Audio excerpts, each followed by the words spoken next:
మరి అప్పటి వరకు మనం సహరీ అనే భోజనం ఉంటుంది. ఈ యొక్క సహరీని చేసేసి మరి సాయంత్రం మగ్రిబ్ నమాజ్ అజాన్ వరకు మరి యొక్క ఉపవాసం అనేది పెట్టాలి.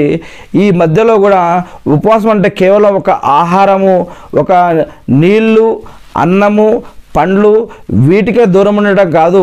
ఉపవాసం అంటే ఇంకా ఉపవాసంలో ఆహారము, నీళ్లతో పాటుగా అబద్ధాలు చెప్పకూడదు, మోసం చేయకూడదు, షిర్క్ చేయకూడదు, బిదాత్ చేయకూడదు, హరాం చేయకూడదు, ఎవరిని కొట్టకూడదు, తిట్టకూడదు, ఎవరిని మోసం చేయకూడదు, ఎటువంటి క్రైమ్స్, నేరాలు, ఘోరాల జోలికి కూడా పోవద్దు.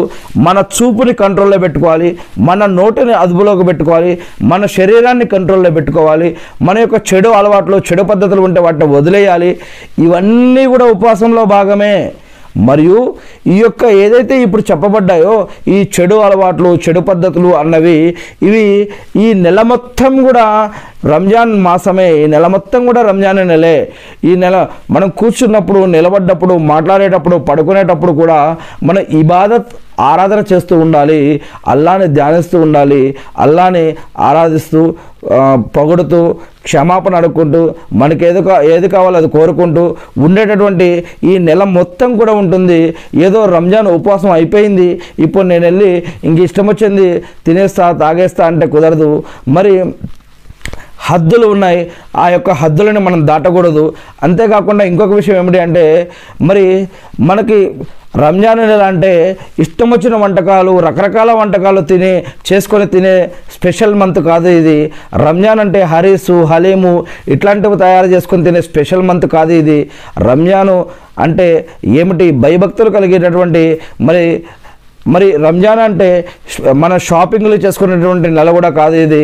రంజాన్ రాకముందే ఇవన్నీ చేసుకోవాలి. మనం ఒకసారి రంజాన్లోకి ప్రవేశించాము అంటే ఆరాధన కోసం ఎక్కువ సమయాన్ని ప్రారంభించాలి, ఆరాధన కోసం ఎక్కువ సమయాన్ని కేటాయించాలి అని ఇక్కడ చెప్పడం జరుగుతుంది. ఇక ఇంకో విషయం ఏమిటి అంటే 10 సంవత్సరాలు అంటే మొహమ్మద్ సుస్లాం గారు ఏం చెప్పారంటే 7 సంవత్సరాలు పూర్తయినటువంటి మీ పిల్లలకు నమాజు చేయమని చెప్పండి. 10 సంవత్సరాలు నిండిన మీ పిల్లలకి మరి నమాజులు చేయమని గట్టిగా చెప్పండి. మరియు వారికి ఉపవాసాలు ఉండమని కూడా ప్రోత్సహించండి. ఉపవాసాలు మరి పిల్లలకి కూడా ఉండే విధంగా వారికి ప్రోత్సహించాలి. వారికి మనం కావాలనుకొని తిన్నా, కావాలనుకొని త్రాగినా, లేదా భార్యాభర్తలు సంభోగించినా కూడా ఆ యొక్క ఉపవాసం అనేది భంగమైపోతుంది.